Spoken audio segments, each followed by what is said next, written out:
അഹമ്മദാബാദ് വിമാന അപകടത്തിൽ മരിച്ച മലയാളി നഴ്സ് രഞ്ജിതയെ അപമാനിച്ച് ഫേസ്ബുക്കിൽ പോസ്റ്റിട്ട ഡെപ്യൂട്ടി തഹസിൽദാർക്ക് എതിരെ കേസെടുത്തു. NSS ഹോസ്ദുർഗ് താലൂക്ക് പ്രസിഡന്റ് പ്രഭാകരൻ കരിച്ചേരിയുടെ പരാതിയിൽ ആണ് വെള്ളരിക്കുണ്ട് ഡെപ്യൂട്ടി തഹസിൽദാർ എ പവിത്രന് എതിരെ ഹോസ്ദുർഗ് പോലീസ് ജാമ്യമില്ലാ വകുപ്പ് പ്രകാരം കേസെടുത്തത്.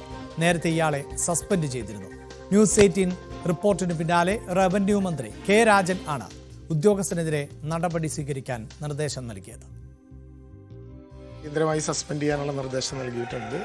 അവരുടെ റിപ്പോർട്ട് മേടിച്ച് ആ ഫയലിൽ തന്നെ ഏറ്റവും വേഗത്തിൽ സസ്പെൻഡ് ചെയ്യാൻ നടപടി എടുത്തിട്ടുണ്ട്. ഇപ്പോൾ ഉത്തരവ് ഇറങ്ങി കാണും എന്നാണ് ഞാൻ വിചാരിക്കുന്നത്.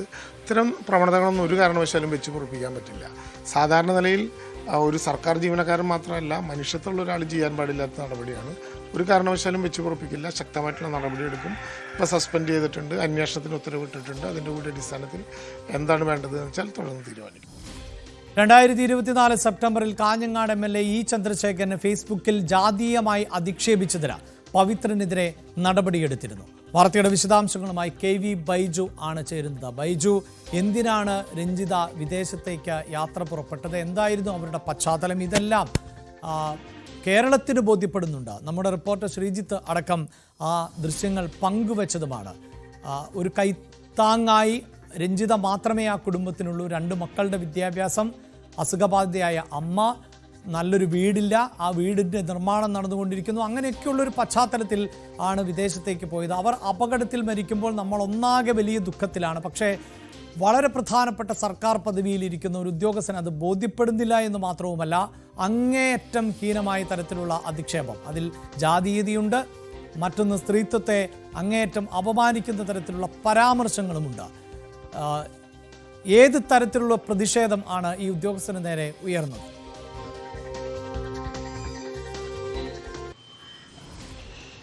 തീർച്ചയായും അഭിലാഷയെ, ഈ കാര്യത്തിൽ ഏതെങ്കിലും തരത്തിൽ ഒരു തരത്തിലുള്ള അഭിപ്രായ വ്യത്യാസമില്ല. അത്രത്തോളം ജനങ്ങൾ ഒറ്റക്കെട്ടായി നിന്ന് വലിയ തോതിൽ അനുശോചനം രേഖപ്പെടുത്തിക്കൊണ്ടിരിക്കുന്ന ഒരു ഘട്ടത്തിലാണ് ഒരു സർക്കാർ ഉദ്യോഗസ്ഥൻ തന്നെ ഇത്തരത്തിലുള്ള ഒരു പരാമർശം നടത്തുന്നത്. എന്തായാലും ഈ കേസിൽ ഇയാൾക്ക് സസ്പെൻഷൻ നേരത്തെ തന്നെ ഉത്തരവിട്ടിരുന്നു. അതിന് പുറമെയാണ് ഇപ്പോൾ ഹോസ്ദുർഗ് പോലീസ് ഇയാൾക്കെതിരെ കേസ് കൂടി രജിസ്റ്റർ ചെയ്തിരിക്കുന്നത്. അതായത് ജാമ്യമില്ലാ വകുപ്പ് പ്രകാരമാണ് ഇയാൾക്കെതിരെ കേസെടുത്തിട്ടുള്ളത്.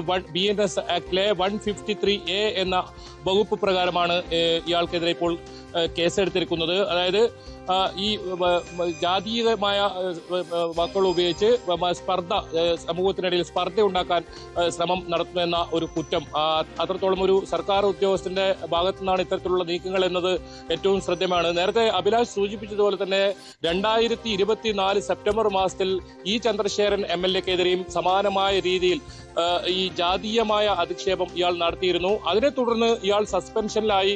പിന്നീട് 9 മാസം മുൻപാണ് വീണ്ടും ഈ ജോലിക്ക് കയറുന്ന ഒരു സാഹചര്യം ഉണ്ടായത്. ഇത് രാജ്യം മുഴുവൻ വിറങ്ങലിച്ച് നിൽക്കുന്ന, അല്ലെങ്കിൽ അങ്ങേയറ്റം വേദനാജനകമായ ഒരു സാഹചര്യത്തിലൂടെ കടന്നു പോകുമ്പോഴാണ് ഇയാളുടെ ഈ പരാമർശം. അത് നമുക്കത് വാക്കുകൾ അയാൾ പരാമർശിച്ച, അല്ലെങ്കിൽ ആ ഒരു കമന്റ് ഇട്ട ആ പരാമർശം നമുക്ക് പറയാൻ പോലും പറ്റാത്ത രീതിയിൽ ആ മനുഷ്യത്വം മരവിച്ച രീതിയിലാണ് എന്നതാണ് അതിൽ ഏറ്റവും പ്രധാനം. എന്തായാലും അല്പസമയം മുമ്പാണ് ഹോസ്ദുർഗ് പോലീസ് കസ്റ്റഡിയിലെടുക്കുന്നതും ഈ NSSന്റെ ഹോസ്ദുർഗ് മണ്ഡല പ്രസിഡന്റ് പ്രഭാകരന്റെ പരാതിയിലാണ് ഈ തരത്തിൽ ഈ കേസ് ഇപ്പോൾ പോലീസ് രജിസ്റ്റർ ചെയ്തിരിക്കുന്നത്. ഇയാൾക്കെതിരെ സ്ത്രീത്വത്തെ അപമാനിച്ചു തുടങ്ങിയ വകുപ്പുകളും ചുമത്തുമെന്നാണ് പോലീസ് അറിയിച്ചിട്ടുള്ളത്. എന്തായാലും ഇപ്പോൾ നിലവിൽ ഇയാൾക്ക് ജാമ്യമില്ലാ വകുപ്പ് പ്രകാരം തന്നെയാണ് കേസ് എടുത്തിട്ടുള്ളത്. ഏതായാലും ഈ വാർത്ത ന്യൂസ് 18 ആദ്യം പുറത്തു വരുന്നത്. കാരണം വലിയ ഞെട്ടലുണ്ടാക്കുന്ന ഒരു സംഭവം. നേരത്തെ അഭിലാഷ് സൂചിപ്പിച്ചതുപോലെ തന്നെ ശ്രീജിത്തൊക്കെ അതിന്റെ ഓരോ വിവരങ്ങളും അത് പ്രേക്ഷകരിലേക്ക് എത്തിക്കുന്നുണ്ടായിരുന്നു. വലിയ വേദന തളം കെട്ടി നിൽക്കുന്ന ഒരു സ്ഥലം, സ്വന്തം ജീവിതത്തിന്റെ കരുപിടിപ്പിക്കാൻ വേണ്ടി ഇത്തരത്തിൽ വിദേശത്ത് ജോലി ചെയ്യുന്ന ഒരു യുവതി, അവരുടെ ആ ബുദ്ധിമുട്ട്, അതൊക്കെ നമ്മൾ വാർത്ത നൽകിയിരുന്നു. ഒരു പക്ഷേ ഇത് കാണാത്ത ഒരു മലയാളി പോലും ഉണ്ടാകില്ല. അത്രത്തോളം ഒരു വേദനയിലായിരുന്നു അവരുടെ കുടുംബത്തോടൊപ്പം ചേർന്ന് നിൽക്കുന്ന. ഇന്നലെ തന്നെ നേതാക്കൾ ഉൾപ്പെടെ ഇവിടെ എത്തുന്ന സാഹചര്യം ഉണ്ടായിരുന്നു. ഒറ്റക്കെട്ടായി എല്ലാവരും അവരുടെ കുടുംബത്തോടൊപ്പം നിൽക്കുന്ന ഒരു സാഹചര്യത്തിലാണ് ഇത്തരത്തിൽ ഒരു സർക്കാർ ഉദ്യോഗസ്ഥൻ. അതാണല്ലോ ഇത് മാത്രവുമല്ല, ഇതിനു മുമ്പും ഇതേ ഉദ്യോഗസ്ഥൻ നടപടി നേരിട്ടിട്ടുണ്ട് ഇത്തരം പ്രതികരണങ്ങൾ എന്നുള്ളതാണ്. ഇപ്പോൾ നടത്തിയിട്ടുള്ള പ്രതികരണത്തിന്റെ വിശദാംശങ്ങൾ നമുക്ക് പ്രേക്ഷകരുമായി പങ്കുവെക്കാൻ പറ്റുന്ന ഒരു സ്വഭാവത്തിലേ ഉള്ളതല്ല. അതിൽ നിന്ന് തടി തപ്പുന്നതിന് വേണ്ടി പിന്നീട് ക്ഷമാപണമൊക്കെ നടത്തുന്നുണ്ട്. പക്ഷേ ആ ഉദ്യോഗസ്ഥന്റെ മനോവൈകൃതം എത്രത്തോളം വലുതാണ് എന്ന് ബോധ്യമാകുന്ന ഒരു ഫേസ്ബുക്ക് കുറിപ്പ് തന്നെയാണല്ലോ. അപ്പോൾ ഇങ്ങനെയുള്ള ഉദ്യോഗസ്ഥൻ നേരത്തെയും നടപടി നേരിട്ടുവെങ്കിലും തുടർന്നും ജോലിയിൽ തുടരുകയാണ്. ഇത്തരം ഉദ്യോഗസ്ഥർക്കെതിരെ കടുത്ത നടപടി തന്നെയല്ലേ ഉണ്ടാകേണ്ടത്? ഒരുപക്ഷെ ഈ സസ്പെൻഷൻ പോലെയുള്ള നടപടികൾ പിന്നീട് വീണ്ടും സർവീസിലെത്തുമ്പോൾ ഈ വ്യക്തിയുടെ മുന്നിലേക്ക് എത്തുന്ന സ്ത്രീകളോടുള്ള ഈ വ്യക്തിയുടെ സമീപനം എന്താകും? അദ്ദേഹത്തിൻ്റെ മതകാഴ്ചപ്പാടോ എന്ത് എന്നൊന്നും എനിക്കറിയില്ല. പക്ഷേ വളരെ കൃത്യമായി ജാതീയമായ അധിക്ഷേപം കൂടി അദ്ദേഹം നടത്തുന്നുണ്ട്. അപ്പോൾ ഈ വിഭാഗത്തിലൊക്കെ പെട്ട പല വിഭാഗങ്ങളിൽപ്പെട്ട പല മതവിഭാഗങ്ങളിൽപ്പെട്ടവരെയൊക്കെ ഏത് രീതിയിലായിരിക്കും ഇദ്ദേഹം സമീപിക്കുക എന്നതൊക്കെ വളരെ പ്രധാനപ്പെട്ടതല്ലേ ബൈജു?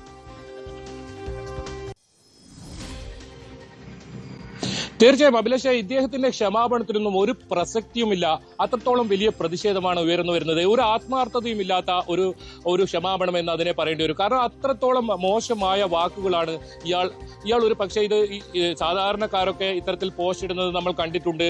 ഒരു പക്ഷേ ഇതിന്റെ കാര്യങ്ങൾ അറിയാതായിരിക്കും. പക്ഷേ ഇത്രയും ഒരു പദവിയിലിരിക്കുന്ന ഒരു ഉദ്യോഗസ്ഥൻ ഇതിനെക്കുറിച്ച് അല്ലെങ്കിൽ അതിന് ബോധ്യമില്ലാതെ ആണോ ഇത്തരത്തിൽ പോസ്റ്റ് പരാമർശമൊക്കെ നടത്തുന്നതെന്ന് ഒരു ചോദ്യമാണ് പല കോണുകളിൽ നിന്നും ഉയരുന്നത്.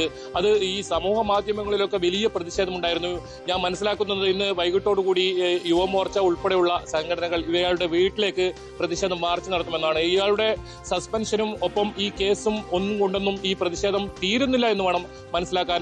എന്തായാലും നിലവിൽ നേരത്തെ പറഞ്ഞതുപോലെ തന്നെ ഇയാൾ ഓട്ടോ ഡ്രൈവർമാർക്കെതിരെ നിരന്തരം ഇത്തരത്തിൽ പോസ്റ്റ് നേരത്തെ ഇട്ടതായും ഒരു പരാതി ഇപ്പോൾ ഉയർന്നു വന്നിട്ടുണ്ട്. ഈ ചന്ദ്രശേഖരൻ MLA കാര്യത്തിലും അത് തന്നെയാണ്.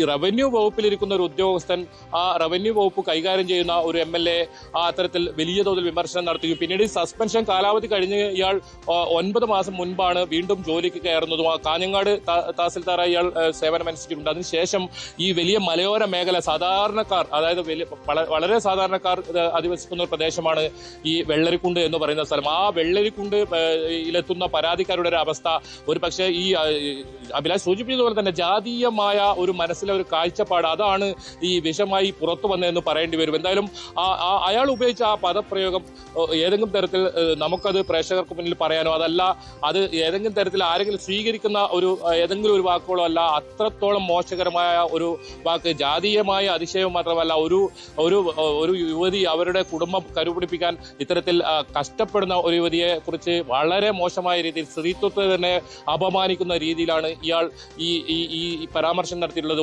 ഒരുപാട് സഹപ്രവർത്തകർ, ഈ സ്ത്രീകളും ഉൾപ്പെടെ പല ജാതിയിൽപ്പെട്ടവർ ജോലി ചെയ്യുന്ന സഹപ്രവർത്തകർ ഇയാൾക്കുണ്ടാകാം. അപ്പൊ അവരോടുള്ള ഒരു മനോഭാവം എന്തായിരിക്കും എന്ന് ഊഹിക്കാവുന്നേ ഉള്ളൂ. എന്തായാലും നിലവിൽ ഇയാൾക്ക് സസ്പെൻഷന് പുറമെ ഇപ്പോൾ ജാമ്യമില്ലാ വകുപ്പ് പ്രകാരം കേസ് കൂടി വന്നു എന്നതാണ് ഇതിൽ ഏറ്റവും പുതിയ വാർത്ത. ഇപ്പോൾ അല്പസമയം മുമ്പാണ് ഹോസ്ദുർഗ് പോലീസിൽ സംബന്ധിച്ച് കേസ് രജിസ്റ്റർ ചെയ്തത്. ഞാൻ നേരത്തെ പറഞ്ഞ പോലെ തന്നെ BNS 153A ജാമ്യമില്ലാ വകുപ്പ് പ്രകാരമാണ് ഇയാൾ കേസെടുത്തിരിക്കുന്നത്. ഏതായാലും സ്ത്രീത്വത്തെ അപമാനിച്ചത് ഉൾപ്പെടെയുള്ള കൂടുതൽ വകുപ്പുകൾ ചുമത്തുമെന്നും പോലീസ് അറിയിച്ചിട്ടുണ്ട്. തീർച്ചയായും ഇത്തരത്തിൽ ഒരു സ്ത്രീയെ അപമാനിച്ച ആ ഉദ്യോഗസ്ഥൻ മനസ്സിലാക്കേണ്ടതും ഇതേ രഞ്ജിതയുടെ കൂടി അധ്വാനത്തിന്റെ ഒരു വിഹിതം ആണ് ഓരോ മാസവും ശമ്പളമായി താൻ കൈപ്പറ്റുന്നത് എന്നതാണ്. സാധാരണക്കാരായ ആളുകളുടെ നികുതിപ്പണം സർക്കാർ ശമ്പളമായി നൽകുമ്പോൾ അവർക്ക് നൽകേണ്ട സേവനത്തിന് പകരം ഇത്തരത്തിൽ അപമാനിക്കുന്നതിനോട് യോജിക്കാനാവില്ല.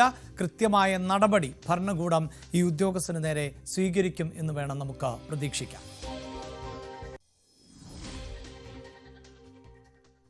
കേരളത്തെ ഒന്നടങ്കം ഞെട്ടിച്ച വാർത്തകളിൽ ഒന്നായിരുന്നു ഷീല സണ്ണിക്ക് എതിരായ വ്യാജ ലഹരിക്കേസ്.